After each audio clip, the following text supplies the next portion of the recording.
Hello दोस्तों, तो physics के इस नए टॉपिक में आपका स्वागत है।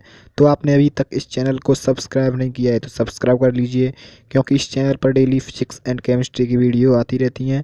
जैसा कि आपने थंबनेल में देख लिया हुआ कि आज हम क्या पढ़ने वाले हैं। तो आज हम अक्षीय या अनुदैर्ध्य स्थिति में तीव्रता को ज्ञात करेंगे। चलिए समय को वेस्ट ना करते हुए शुरू करते हैं।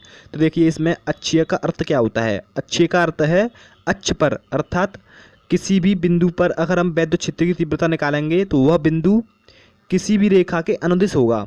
इसे ही हम अक्षीय कहते हैं। तो देखिए, जैसे हमने कोई द्विध्रुव ले लिया। द्विध्रुव को सभी को मालूम होगा कि विपरीत आवेश होते हैं और जो कुछ दूरी पर स्थित होते हैं। तो देखिए, ऐसे हमने ए बिंदु पर -q आवेश व बी बिंदु पर +q आवेश लिया है, जो एक दूसरे से 2l दूरी पर स्थित हैं। तो हमने देखिए इसके सेंटर से l दूरी लिख ली है। बहुत सिंपल है ये। तो देखिए, इसके इस रेखा के अक्ष के अनुदिश ही हम वैद्युत क्षेत्र की तीव्रता निकालेंगे, क्योंकि अक्षीय का अर्थ ही यही होता है। तो देखिए, जिस पर हम वैद्युत क्षेत्र की तीव्रता ज्ञात करते हैं उस पर हम एक परीक्षण आवेश मान लेते हैं।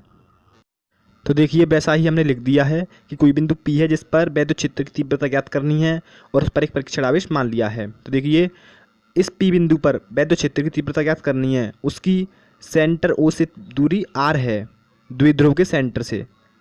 तो देखिए, इस पॉजिटिव Q के कारण P बिंदु पर वैद्युत क्षेत्र की तीव्रता बाहर की ओर होगी, क्योंकि सभी को पता होगा पॉजिटिव में प्रतिकर्षण होता है। तो हम इसे E1 मान लेते हैं कि इस पर वैद्युत क्षेत्र की तीव्रता E1 है। जबकि -q आवेश के कारण वैद्युत क्षेत्र की तीव्रता अंदर की ओर होगी, क्योंकि पता है माइनस प्लस में हमेशा आकर्षण होता है और परीक्षण आवेश हमेशा पॉजिटिव होता है, इसीलिए। तो देखिए, हमने ये E2 मान लिया है। तो देखिए, इसे थोड़ा लिख लेते हैं। देखो, मान लेते हैं AO बराबर BO बराबर L। ये तो सभी को पता है, क्योंकि ये द्विध्रुव है।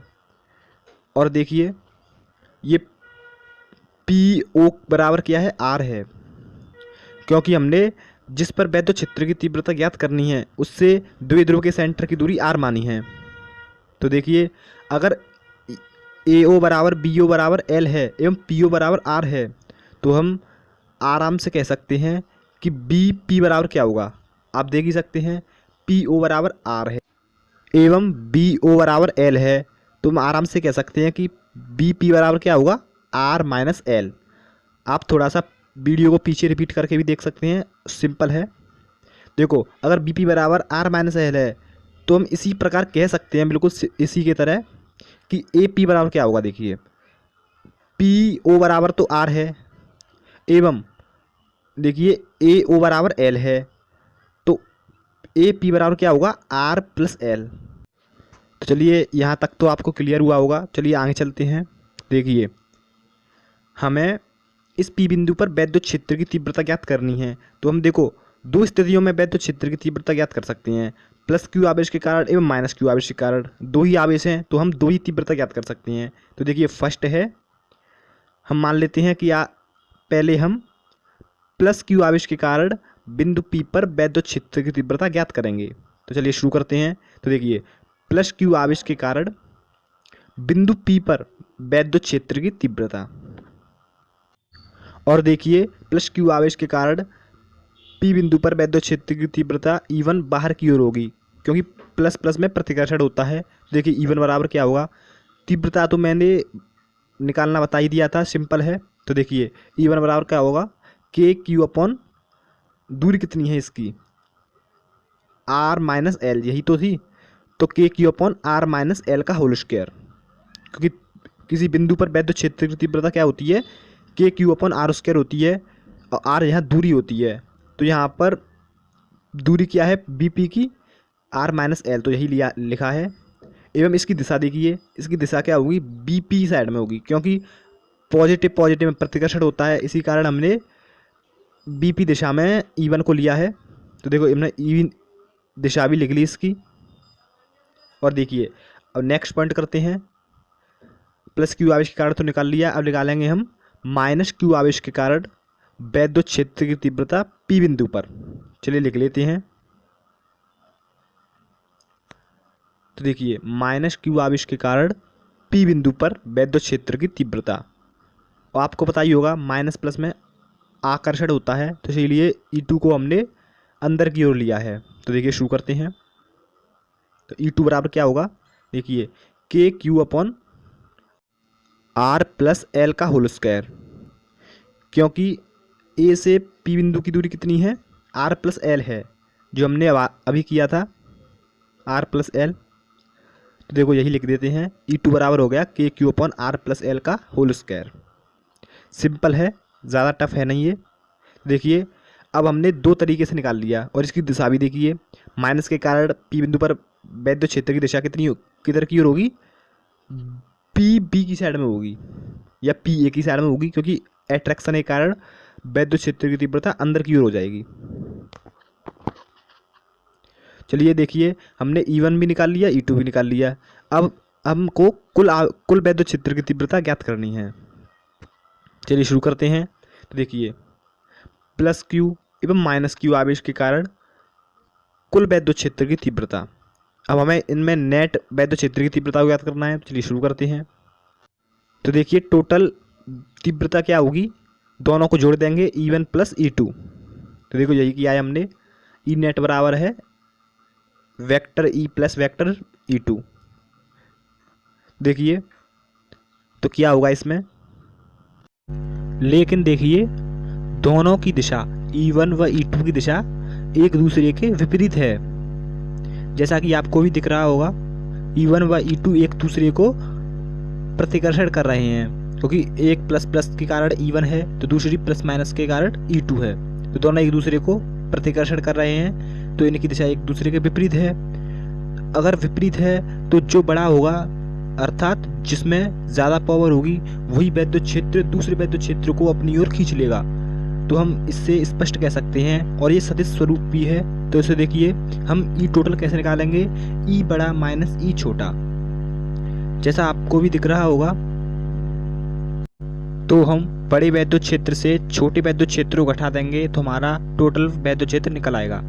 और देखिए जैसे तो हमको पता ही होगा कि E1 व E2 में से बड़ा कौन सा है, छोटा कौन सा है, क्योंकि हमेशा हर जितना छोटा होता है वह उतना ही वैद्य क्षेत्र बड़ा होता है। कोई भी देख लिए, जैसे एक एग्जांपल देख लीजिए, ये 3/4 और एक 3/2 है, तो इनमें से कौन सा बड़ा होगा, तो इसमें हर सबसे छोटा है तो वही वाला बड़ा होगा। तो इसमें देखो 2 छोटा है हर में, तो यही सबसे बड़ा वाला होगा, और जिसमें अंश हर बड़ा है वह छोटा वाला होगा। ये तो मैथ वाले बच्चों को बहुत अच्छे से समझ में आता है। ये भिन्नात्मक इक्वेशन है जो आपको सीखनी होगी थोड़ी सी। चलिए देखिए, तो हम सीधी बात कह सकते हैं कि E1 माइनस E2, क्योंकि E1 बड़ा है व E2 छोटा है, तो E बड़े में से छोटे को उठाने पर हमारा E टोटल निकल आएगा।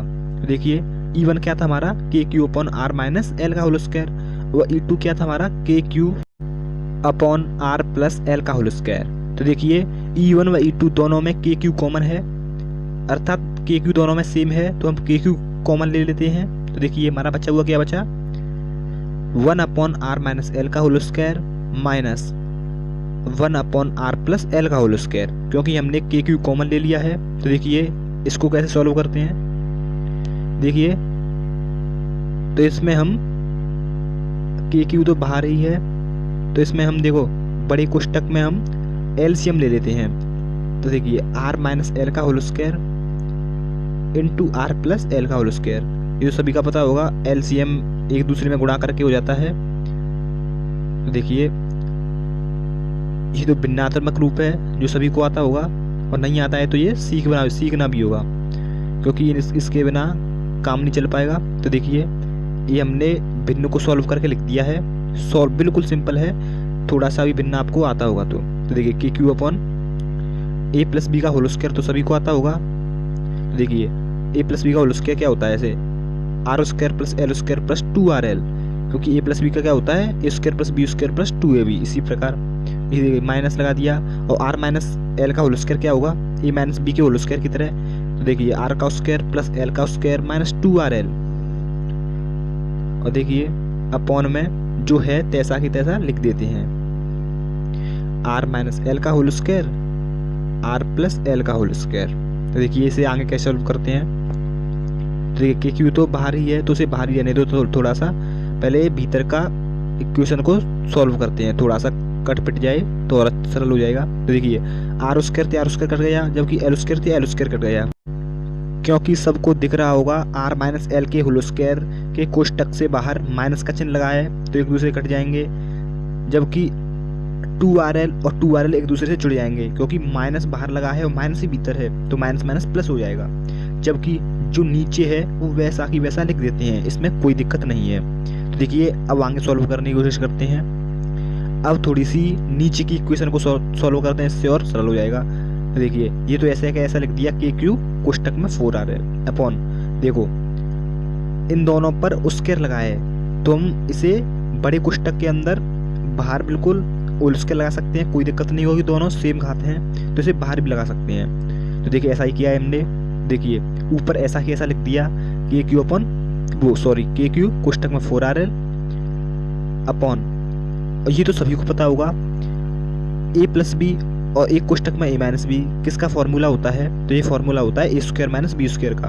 देखो इसी प्रकार लिखा है ये, क्योंकि r प्लस एल और r माइनस एल ये किसका बन गया, r square minus L square का। ये तो सभी को फॉर्मूला पता होगा, 12th में आ गई तो ये तो सभी को पता होगा। और जो जैसा होल स्क्वायर है ऊपर वो वैसा ही वैसा लिख दिया। देखो इसी को थोड़ा और रिपीट कर देते हैं, के क्यू कोष्टक में 4rl अपॉन क्या लिखा था हमने, r square minus L square, और जो बाहर स्क्वायर लगा था उसे हम ऐसा कैसा लिख दिया हमने। तो देखिए के क्यू इंटू, हम इसे इस तरह नहीं लिख सकते क्या, 2l इंटू 2r, बात तो एक ही है, 4rl को हम 2l इंटू 2r लिख सकते हैं upon r square minus L square का होल स्क्वायर, जो हमने अभी किया है। तो देखिए हमने 2l इंटू 2r क्यों लिखा है ऊपर, तो देखिए इसका भी एक रीजन है। तो देखिए समझते हैं इसे, q इंटू 2l क्या होता है, ये तो हो नहीं सकता कि आपको ये नहीं पता हो q इंटू 2l क्या होता है। तो q इंटू 2l होता है p upon r square minus L square का होल स्क्वायर, और जो जैसा है वैसा लिख दिया क्योंकि देखो मैंने पहले बता दिया था p और r क्या होता है, q इंटू 2l, किसका फॉर्मूला है ये, वैद्युत द्विध्रुव का फॉर्मूला है ये तो सबको याद होगा, सिंपल फॉर्मूला है p बराबर q इंटू 2l, बस और कुछ नहीं किया है, बस q इंटू 2l की जगह पर p की लिखा है। तो देखो इससे क्या फॉर्मूला निकलेगा, 2kpr upon r square minus L square की पावर 2। तो देखो हमारा आखिर में हमारा फॉर्मूला निकल चुका है वैद्युत क्षेत्र का। देखो वैसे तो इसे कोई याद भी नहीं रखता है क्योंकि ये बड़ा भी फॉर्मूला बन जाता है। तो देखिए इसे थोड़ा सा सरल करने की कोशिश करते हैं इस फॉर्मूले को। देखिए हमने जो वैद्युत द्विध्रुव बनाया था उसे दोबारा रिपीट कर देते हैं थोड़ा सा समझने के लिए। देखो हमने ऐसे लिखा था, ये भी कोई वैद्युत द्विध्रुव है जिससे पी बिंदु पर वैद्युत क्षेत्र की तीव्रता याद करनी है और पी बिंदु से द्विध्रुव के सेंटर की दूरी r है। तो देखिए l दूरी पर देखिए हम लिख देते हैं थोड़ा सा। देखिए यदि r बढ़ाओ l से, अर्थात जो द्विध्रुव के सेंटर से जहां पर वैद्युत क्षेत्र निकालना है उसकी दूरी वैद्युत द्विध्रुव की लंबाई से काफी बड़ी हो, तो हम इसे l अर्थात द्विध्रुव की लंबाई को नगण्य नहीं मान सकते क्या, तो हम इसे नगण्य मान सकते हैं। तो क्या पता हम वैद्युत क्षेत्र निकाल रहे हैं वो बहुत दूर रखा हो, तो हम इसे l को नगण्य मान लेते हैं इस r की तुलना में। अगर हम r की तुलना में इसे नगण्य मानते हैं तो l बराबर 0 रख सकते हैं हम इसे। तो देखिए हम ऐसा ही करते हैं। तो देखो e बराबर क्या था हमारा, 2kpr upon r square minus L square का होल स्क्वायर, यही तो था। तो हमने ऐसा ही लिख दिया। देखो r स्क्वायर माइनस l की जगह पर हम 0 लिख देते हैं क्योंकि नगण्य माना है हमने। तो देखिए l 0 का स्क्वायर अपॉन कोष्टक में होल स्क्वायर। तो देखिए k की जगह हम 1/4 पाई एप्सिलॉन नॉट लिख देते हैं क्योंकि k तो क्या है हमारा परावैद्युतांक है। तो देखो 2p अपॉन r क्यों नहीं लिख सकते क्या हम इसे, ये मैंने थोड़ा सा, चलो हम लिख देते हैं 2pr अपॉन r की पावर 4, कुछ नहीं है, 0 तो हमारा 0 में चला गया, ये हमारा बचा। तो r से हमारा एक r कट गया नीचे से, तो हमारा 4r की जगह पर अब 3r क्यू हो जाएगा क्योंकि एक r से एक r कट चुका है। तो हमारा सूत्र क्या बनता है, देखिए 1/4 pi epsilon not 2p upon r Q, क्योंकि नीचे r की पावर 4 थी जो एक r से कट चुकी है तो r क्यू बचा। तो देखिए हम यहाँ पर एक बार और लिख देते हैं, ई बराबर क्या निकला है हमें 1/4 pi epsilon not 2p upon r Q. इस सूत्र को याद रखना, ये सूत्र कोई पूछेगा तो इसी सूत्र को पूछेगा ज़्यादातर, वो सूत्र नहीं पूछा जाता है, यही सूत्र ज़्यादातर पूछा जाता है। तो इसे अभी याद कर लो मेरे साथ, 1/4πε0 2p/r³। द्वारा मेरे साथ दोहराइए 2pk/r³, क्योंकि ये 1/4πε0 बात एक ही है। तो इसी के साथ इस वीडियो को चलो रिपीट कर लेते हैं एंड करने की बजाय। चलिए थोड़ा रिपीट करते हैं। देखो, हमने ए भी एक वैध द्विध्रुव माना था जिसका सेंटर O है, जबकि P बिंदु पर वैद्युत क्षेत्र की तीव्रता ज्ञात करनी उसे दूरी R है। देखिए, प्लस के कारण प्रतिकर्षण के कारण E1 बाहर की ओर, जो कि माइनस Q आवेश के कारण वैद्युत क्षेत्र की तीव्रता P बिंदु पर अंदर की ओर E2 होगी। तो देखिए, ये तो हमें पता ही है AO बराबर BO बराबर L है, जो मैंने अभी माना है द्विध्रुव में यही होता है, जो कि PO बराबर R है, ये भी मैंने माना है। तो देखिए, इससे हम BP बराबर R - L निकालते हैं। क्यों? क्योंकि देखिए PO बराबर R है, जबकि OB बराबर L है, तो हम PB बराबर R - L कह सकते हैं, सिंपल है। जबकि देखिए इसी प्रकार AP, हम AP कैसे निकालेंगे? PO बराबर R है, जबकि AO बराबर L है, तो हम AP बराबर R + L कह सकते हैं। दोनों को ऐड कर दिया, सिंपल है। हम इसे जल्दी जल्दी रिपीट कर रहे हैं क्योंकि पहले तो हमने ये समझा ही दिया था बहुत अच्छे से। देखिए, अब हम प्लस Q आवेश के कारण वैद्युत क्षेत्र की तीव्रता निकालेंगे P बिंदु पर, क्योंकि दो ही आवेश हैं इसमें, एक प्लस एक माइनस, दो ही आवेशों के कारण P बिंदु पर दो ही तीव्रता निकाल सकते हैं। तो देखिए E1 क्या हुआ प्लस के कारण KQ/R - L का होल स्क्वायर, क्योंकि जो दूरी होती है उसी का फर्क करते हैं नीचे, तो R - L का होल स्क्वायर ले लिया। ये रहा R - L का होल स्क्वायर है, और ये इसकी दिशा BP दिशा में होगी, क्योंकि प्रतिकर्षण के कारण B से P की दिशा में, इसी हमने क्या लिखा है BP दिशा में। इसी प्रकार देखिए माइनस Q आवेश के कारण वैद्युत क्षेत्र की तीव्रता P बिंदु पर E2 बराबर KQ/R + L का होल स्क्वायर, क्योंकि उनके बीच की दूरी क्या है? R + L है, इसीलिए R + L का होल स्क्वायर। तो देखिए दोनों की दिशा एक दूसरे के विपरीत है, तो हम E नेट क्या निकालेंगे? E बड़ा माइनस E छोटा, क्योंकि जो बड़ा पावर जिसमें ज़्यादा पावर होगी वही छोटे वाले वैद्युत क्षेत्र में से घटाकर निकालेंगे, तो वही हमारा टोटल वैद्युत क्षेत्र निकलेगा। तो E1 - E2, क्योंकि E1 बड़ा है E2 छोटा है। तो देखिए अब ये क्वेश्चन है थोड़ी सी, बस इसे सॉल्व करनी है, सिंपल है, भिन्नात्मक रूप है, जिसे सॉल्व करके आप वैद्युत क्षेत्र की तीव्रता पर पहुंच जाएंगे। तो आई होप ये वीडियो आपको समझ में आई होगी। आपको यदि समझ में नहीं आई है तो आप इसे पीछे रिपीट करके भी देख सकते हैं। वैसे तो मैंने ऐसे समझाया है कि आप कोई भी जो 0 लेवल से रहा है वो भी इसे समझ ले। ये तो भिन्नात्मक रूप है, आप समझ लेना, कुछ भी नहीं है इसमें। तो देखिए हमारा भिन्नात्मक रूप सॉल्व करने पर हमारा ये फाइनल आंसर निकलता है वैद्युत क्षेत्र की तीव्रता, वो ये रहा 2pkr/r² - L² का होल स्क्वायर। और देखिए इस वैद्युत द्विध्रुव में यदि हम R को अगर बहुत बड़ा मानते हैं किससे? द्विध्रुव की अर्ध लंबाई से, अर्थात सेंटर की किसी बिंदु से L लंबाई है उसको नगण्य मानते हैं, तो L बराबर 0 में रख देते हैं। तो ऊपर वाले फॉर्मूले में हम L बराबर 0 रखते हैं, तो हमारा फाइनल आंसर निकलता है 1/4πε0 2p/r³। देखो यही है 2pk/r³। तो इसी के साथ इस वीडियो को एंड करते हैं। तो चलते हैं दोस्तों, जय हिंद।